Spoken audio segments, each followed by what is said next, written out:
அச்சா இறந்து போனவங்களுடைய கிரிகை பத்திரிகை பாருங்க, சிவலிங்கத்தை போட்டு அடிப்பாங்க. சிவபெருமா எங்க இருக்காரு சொல்லுங்க? மயாலத்துல இருக்காரு. எங்க இருக்காங்க? கோயிலுக்கு போகாத மக்கள் இருப்பாங்க. சில பேர் நான் கோவில் போக மாட்டேன் இருக்காங்களா இல்லையா? ஆனா போக மாட்டேன்னு சொன்ன இடம், போய் ஆக வேண்டிய இடம் எங்க? சுருக்காடு. யாரும் சுருக்காடு போகலன்னு சொல்ல முடியுமா? அப்ப சிவபெருமான் சொல்றாரு, நான் மயாலத்துல இருக்கிறேன், கடைசி அவனுக்கு நான் தான் முத்தி கொடுப்பேன் என்று மயாலத்துல காத்து கொண்டிருப்பதான் என் பெருமா சிவபெருமான். உடம்பு பூரா சாம்பல பூசி பார்வதி தேவி கேட்டுச்சா, ஏங்க உங்களுக்கு கைலாசம் என்று ஒரு லோகம் இருக்கு, பெருமாளுக்கு வைகுண்டம், பிரம்மக்கு பிரம்மலோகம், நீங்க கைலாசம் என்று இல்லாம எதுக்கு இங்க சுருக்காடுல நீங்க வந்து சாம்பல பூச உட்கார்ந்துங்க? என்னுடைய குழந்தைகள் பிறந்து வளர்ந்து கடைசியா நம்ம இறந்துறோம் பாருங்க, அப்ப நம்மளுக்கு யாருங்க துணை? நம்மளுக்கு யாரு துணை? எல்லாரும் இறக்க போறவங்க தான். இதுல கண்டிப்பா நான் இறக்க மாட்டேன்னு எல்லாரும் சொல்ல முடியுமா? முடியாது. ஆனா யாருக்கு நன்றி தெய்வத்துக்கு நன்றி சொல்லணும். போன வருஷம் நம்ம உட்கார்ந்தோம், இந்த வருஷம் பாருங்க 1 மணி நேரம் 2 மணி நேரம் நீங்க உட்காருவீங்க. அந்த உட்கார்ந்து பூஜை பண்ற சக்தி கொடுத்தாலே போதுங்க. காசு பணம் இன்னைக்கு வரும், நாளைக்கு போயிடும். நம்ம ஆரோக்கியமா இருந்து அந்த பூஜையில கலந்துக்கொள்ளணும். ஏன்னா 2-3 வருஷம் முன்னுக்கு பாருங்க, எல்லாரும் மூக்க அடைப்பாங்க, கொரோனா 6 அடி தள்ளி நிற்பாங்க, வந்தோட கையை கழுவாங்க. அது நம்மளே சொன்னாங்க, தனித்திரு பசித்திரு வலித்திரு என்று நம்மகிட்டையும் வழி காட்டினது. ஆனா ஒரு நோய் வரப்போதான் அதை நம்ம கடைபிடிக்கிறோம். அப்போ எவ்வளவு நம்ம சொந்தக்காரங்கள் நண்பர்கள் இறந்துட்டாங்க. நம்ம எதுக்கு இருக்கிறோம்?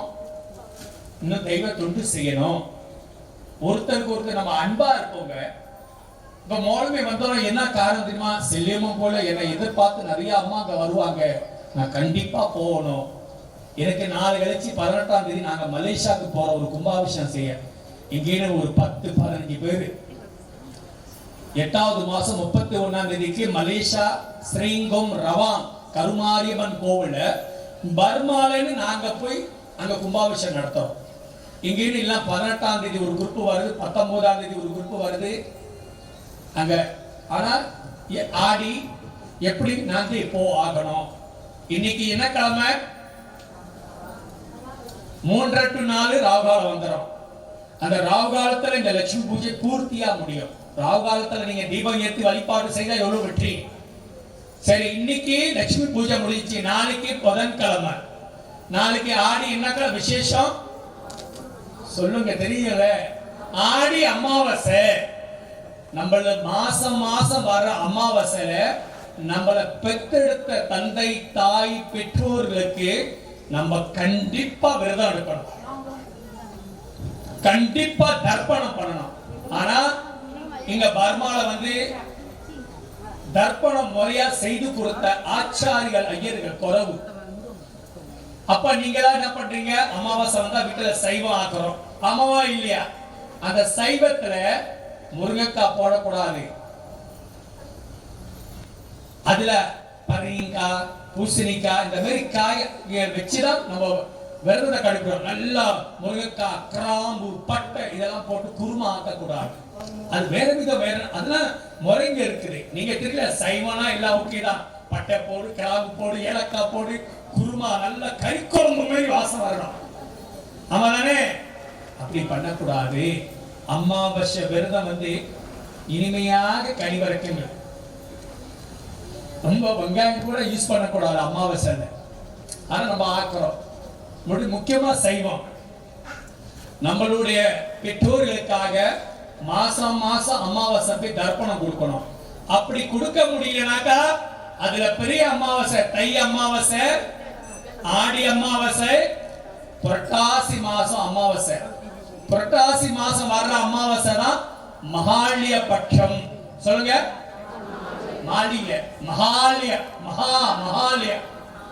மகாலய பட்ச அமாவாசை. அந்த புரட்டாசி மாசத்துல கண்டிப்பா நம்ம தர்ப்பணம் பண்ணி ஆகணும். நாளைக்கு தர்ப்பணம் கொடுக்கணும். நாளைக்கு ஆடி அமாவாசையில என்ன வருது? இன்னொன்னு என்ன வருது சொல்லுங்க? தெரியலையா? சண்டை வருமா? யாரும் சொல்றாங்க நாளைக்கு அமாவாசை சூரிய கிரகணம் வருது. ஆனா சில பேர் குழப்பிட்டே இருக்காங்க, ஐயோ சூரிய கிரகணமா கர்ப்பணி எப்படி? ஆனா சூரியன் என்பது உலகத்துல ஒரே சூரியன் தான், ஒரே சந்திரன் தான். எந்த நாட்டுல கிரகணம் பிடிச்சாலும் அது தோஷம் உண்டுதான். ஆனா இந்தியால அதை தெரியாதனால நம்ம பர்மாக்கும் அந்த கிரகணம் தெரியாது, கண்ணுக்கு தான் தெரியாது. சில கிரகணம் பர்மால நேரா பார்க்கலாம், நம்ம கிரகணம் பிடிச்சது. இந்த கிரகணம் நம்ம பர்மாக்கும் தெரியாது, இந்தியாவுக்கு தெரியாது, வேற நாட்டுல நடக்குது. ஆனா கிரகணம் நடந்த நேரம் ராத்திரி 9 மணில ராத்திரி 1 மணி வரை. அந்த நேரம் நம்ம என்ன பண்றோம்? சாப்பிட்டு தூங்கிடுறோம். அதனால இந்த கிரகணம் சூரிய கிரகணம் நைட்ல வருவதனால் பர்மாக்கு தெரியாதனால கோவில்ல அடைக்கணும்னு சொல்லி சட்டம் அடைக்க வேண்டியதில்லை. அதனால நாளைக்கு அமாவாசை வருது, கிரகணமும் வருது. ரொம்ப இனிமையா இனியாக சைவமா இருங்க. குழந்தைகளுக்கு நாளைக்கு ஒரு நாள் சைவம் போடுங்க. வீட்டுல நம்ம மட்டும் சைவம் சாப்பிட்டா அவங்களுக்கு அது இது நீங்க வாங்கி கொடுக்காதீங்க. கறி கவுச்சிகளை கண்டிப்பா நாளைக்கு யூஸ் பண்ணக்கூடாது. அமாவாசையோட கிரகணம் வருது. இப்போ ஆடி மாசம் மங்களவாரம், ஆடி செவ்வாய் என்றாலே ரொம்ப விசேஷம். இப்ப நீங்க எல்லாரும் மாங்கல கயிறு மாத்திருப்பீங்க. மாத்தாரம் என்பதாக நிறைய லட்சுமி பூஜையில உட்கார்ந்துருப்பீங்க. அந்த பூஜையில கொடுத்த 100 தானே நீங்க மாத்திருக்கீங்க. நம்மளால வாங்க முடியுமே. ஆனா பூஜையில உட்கார்ந்து அங்க கொடுத்த கயிறுகளை மாத்தப்போ தனி சக்தி. அடுத்து இப்ப மாத்தியவங்களுக்கு இப்ப பூஜை நடக்குது. அந்த சக்தியை பவரை ஏற்றுவது.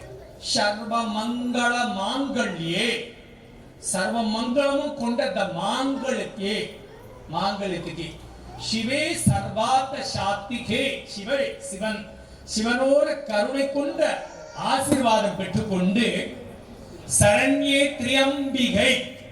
இந்த மந்திரத்துக்கு பாருங்க எவ்வளவு அர்த்தங்கள். திரியம்பிகை இச்சாசக்தி, கிரியாசக்தி, ஞான சக்தி, மூகாம்பிகளோட அருள் பெற்று கௌரி நாராயணி நமோஸ்துதே. ஒரு ஸ்லோகத்துக்கு பெரும் அர்த்தங்கள் உண்டு. சொல்லிட்டே இருக்கலாம், டைம் காடாது. 4 மணிக்கு துரதவன் கோயில பூஜை இருக்கு, ஓடணும். நான் பூஜை போனா சாமானியம் ஓட மாட்டேன். இப்ப சிவபெருமான் அழைப்போமா? இப்ப நீங்க டிக்கெட் விடலாம். ஹர நம பார்வதி வதையே, ஹர மகாதேவ.